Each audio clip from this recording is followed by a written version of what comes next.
ଅମୂଲ୍ୟ ରାଉତ ଏଇ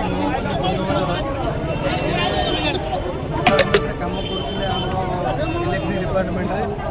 ଆମେ ଯାହା ସୂଚନା ପାଉଛୁ ସେ ଡିପାର୍ଟମେଣ୍ଟରେ ଜଏନ୍ କରିବା ପାଇଁ ତାଙ୍କଠାରୁ କିଛି ଲାଞ୍ଚ ନିଆଯାଇଛି। ତାଙ୍କର କୌଣସି ରେଜୁଲେସନ୍ କରାଯାଏନି। ଡିପାର୍ଟମେଣ୍ଟରେ ମଧ୍ୟ ତାଙ୍କର କୌଣସି କିଛି ଆଜି ପର୍ଯ୍ୟନ୍ତ ବୁଝୁନାହାନ୍ତି। ଏବେ ମରିବାର ଦୀର୍ଘ 25 ଘଣ୍ଟା ହେଇଗଲା ପରେ ମଧ୍ୟ କୌଣସି ଡିପାର୍ଟମେଣ୍ଟର କିଏ ବି ବୁଝୁନାହାନ୍ତି। ମୁଁ କାଲି ଜେଇ ଏସ୍ଡିଓ ଏଇଓ ଏକ୍ଜିମିଓ ସମସ୍ତଙ୍କୁ ମୁଁ ଫୋନ୍ କରିବା ସତ୍ତ୍ୱେ କିଏ ବି ଉଠେଇ ନଥିଲେ ଏବଂ ଗୋଟେ ଭାଇର ଆଜି ଜୀବନ ଚାଲିଯାଇଛି। ତାର କ୍ଷତିପୂରଣ ଦାବିରେ ଆମେ ଆଜି ଏଠାରେ ରାସ୍ତାରୋକ କରିଛୁ।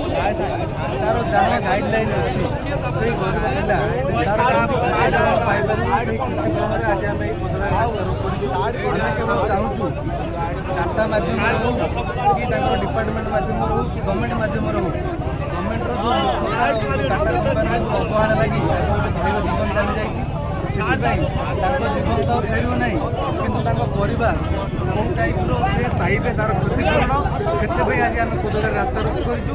ଆମେ ସମସ୍ତେ ଚାହୁଁଛୁ ତାଙ୍କ ପରିବାର କେମିତି କ୍ଷତିପୂରଣ ପାଉ, ସେତିକି ହେଲା ଆମର ଦାବି।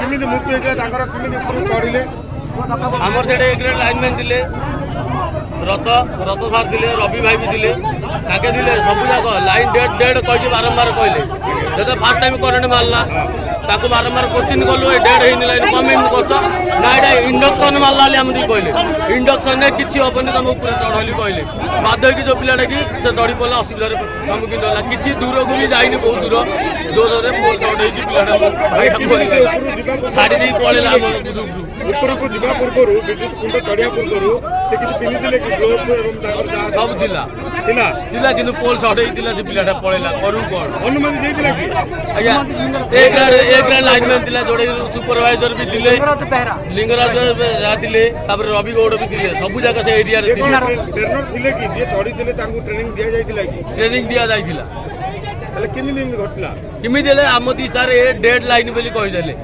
ଯୋଉ ମୁହୂର୍ତ୍ତରେ କି ସେ ପିଲା ଚଢ଼ିଥିଲା ତାକୁ ବାରମ୍ବାର କହିବା ସତ୍ତ୍ୱେ ବି କହିଲେ ଏଇଟା କିଛି ହବନି ଇଣ୍ଡକ୍ସନ୍ କରେଣ୍ଟ କିଛି ହବନି ଲାଇନ୍ ଡେଡ୍ କରିନଥିଲେ ଯୋଉ ମୁହୂର୍ତ୍ତରେ ଚଢ଼େଇଥିଲେ ସେ ପିଲାକୁ ବାରମ୍ବାର କହିଲି ନାହିଁ ହବ ନାହିଁ ଇଣ୍ଡକ୍ସନ୍ କରେଣ୍ଟ ହେଲେ କହିକି ଉପରୁ ପଳେଇଲେ ନାଇଁ ଭାଇ ହେଲେ କହିଲି ସେଫ୍ଟି ପିନ୍ଧି ଯାଇଥିଲେ ହଁ ସବୁ ସେଫ୍ଟି ଥିଲା।